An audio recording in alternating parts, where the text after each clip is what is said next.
भक्तिम चकार सा, छोटे छोटे बच्चे 5-5 साल के बच्चे त्रिपुंड लगा करके आपके माथे पर, ये तिलक त्रिपुंड बड़ा अच्छा लगता है, लेकिन छोटे बच्चों के माथे पर आप लगाइए। छोटे गणेश जी को देखना त्रिपुंड लगाए, कार्तिकेय जी को देखना त्रिपुंड लगाए, कन्हैया जी को देखना, बड़े सुंदर लगते हैं। इस महापुराण की कथा का कुछ तो असर हो।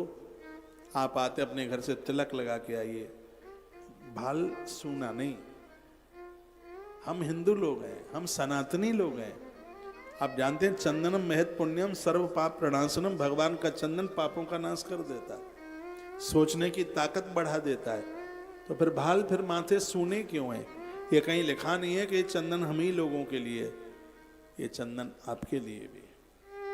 जैसे एक सुहागिन नारी माथे पर बिंदिया लगाती है, बिंदी लगाती है, हाँ ऐसी नारी एक क्षण भी बिंदी के बिना नहीं रह पाती है। लेकिन दुर्भाग्य है कि बिंदी आजकल माथे पे कम रहती है, बास बेसन की ऊपर की दीवार पर ज्यादा चिपकी रहती है।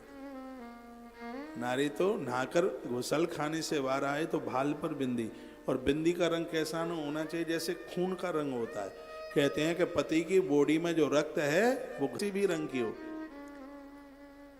ये भाल में जो सिंदूर लगाया जाता है, इससे आयुष आर्वल बढ़ती है पति की।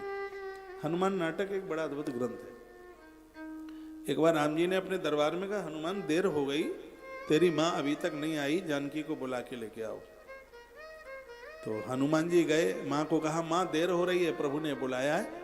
मैया जी ने कहा हनुमान थोड़ा सा रुक जाओ, मैं थोड़ा सिंदूर मांग में भर रही हूँ। तो हनुमान जी ने कहा माँ इससे भरने से क्या होता है?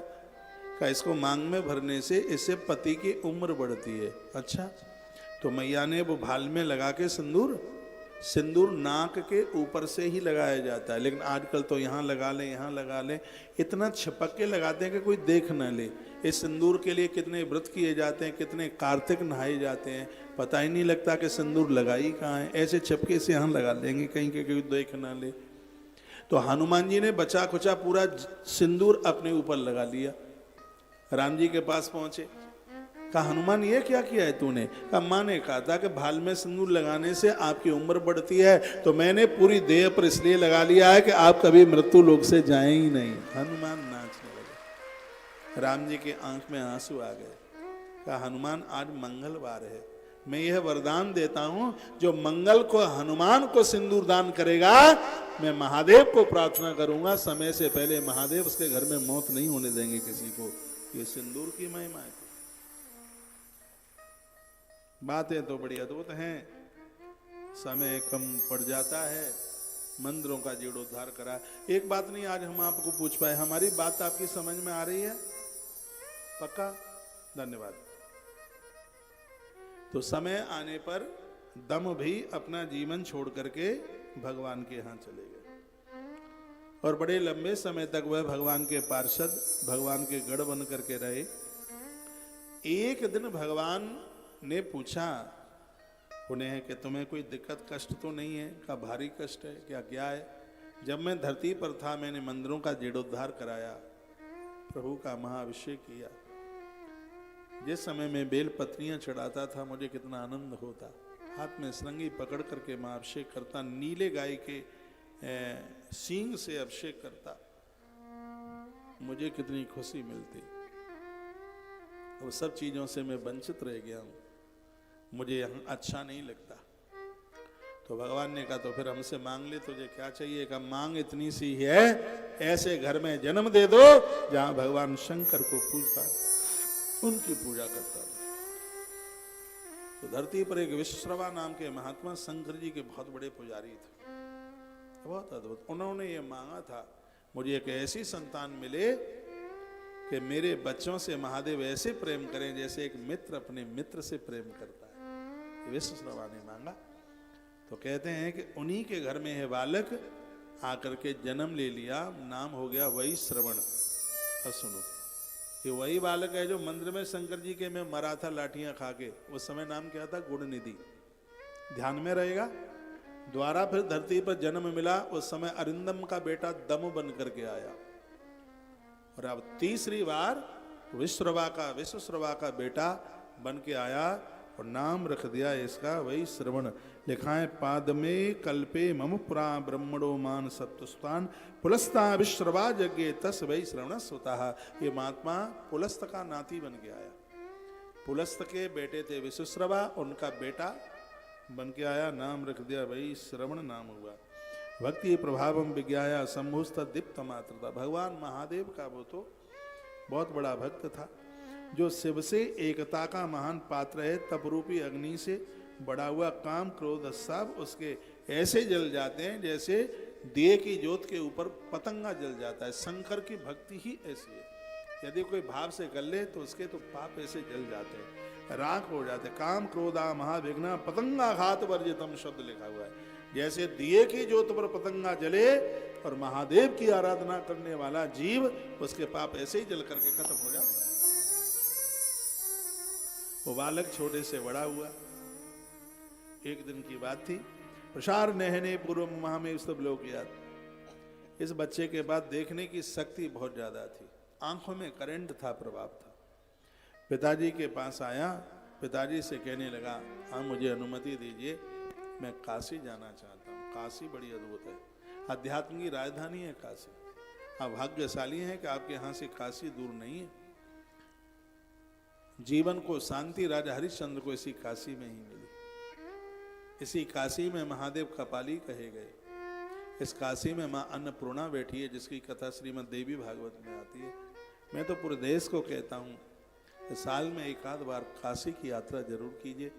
ये धरती का सबसे पहला, यदि इस मृत्यु लोक में कोई स्थान बसा जब कुछ भी नहीं था, तब भगवान महादेव ने अपने तेज से धरती पर जिसको उतारा, उसका नाम है अभिमुक्त क्षेत्र। यहाँ अकाल मौत से भी कोई मर जाए उसकी मुक्ति हो जाती है, इसलिए इसका नाम है अभिमुक्त क्षेत्र। एक दुखियारे को भी आनंद मिलता है, इसलिए इसका नाम है आनंद वन। जो काशी में रह लिया उसको दूसरी जगह बड़ा मुश्किल होता है। काशी है ही ऐसे।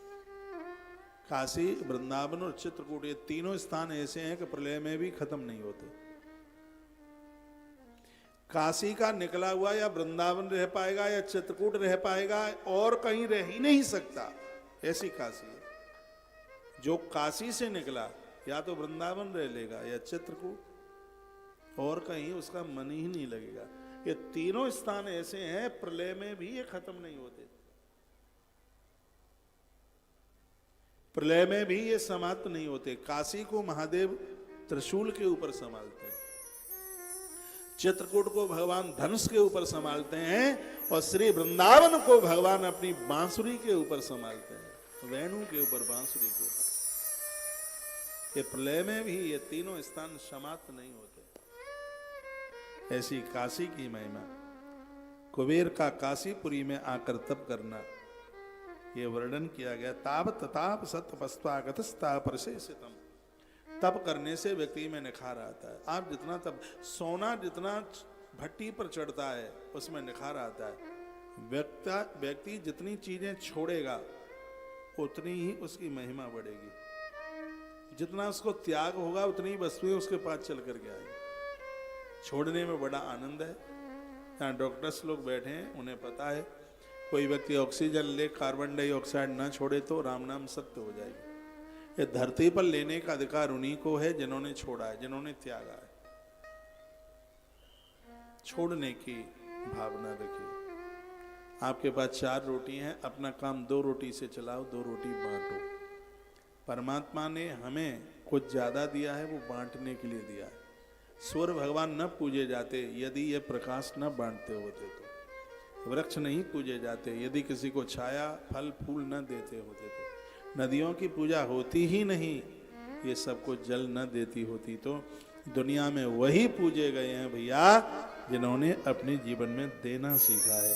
देने वाला दाता होता है, वो देवता होता है। जिसने देना सीखा है वो देवता है। वो दीजिए, सुबह से लेकर रात्रि तक दीजिए। भगवान को कहिए, परमात्मा तेरी कृपा से मेरी उदारता के सामने दुनिया छोटी लगती है, बस कृपा कर दो, मैं जरूरतमंद लोगों के काम आऊं। एक रंती देव की कथा थी, 47 डे तक पानी नहीं हुआ था नसीब में। पानी पीने को जा रहे थे तो भगवान सामने एक चांडाल बन करके आ गए, स्वान लेकर के आए, पानी उन्हें पिला दिया। इतने पर भी संतुष्टि थी, भगवान प्रकट हो गए, कहा दाता मांग क्या चाहिए? तो कहता है कि मेरे जीवन की खुशियां गरीबों को दे दो और गरीबों के हृदय में बैठकर उनकी मुश्किलों का मैं सामना करूं, ये मुझे दे दीजिए। मुझे लोगों के कष्ट चाहिए, मेरा सुख लोगों को मांगे। माता कुंती ने भी विपत्ति मांगी।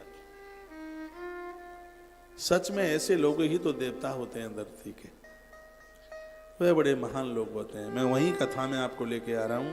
वही श्रवण काशी पहुंचे, 5100 वर्ष तक इन्होंने तप किया। 5100 साल शिव पुराण में लिखा, शंभु समीपे योशी दिशा सर्वांग सुंदरी। भगवान का इतना जब उन्होंने तप किया तो पुरोदस श्रीकंठम चंद्र चूड़ मुमाधवम। कहते हैं कि श्रीकंठ जिनका सुशोभित नीला कंठ है, उमा भगवती के साथ भगवान महादेव वहीं आकर के प्रकट हो गए।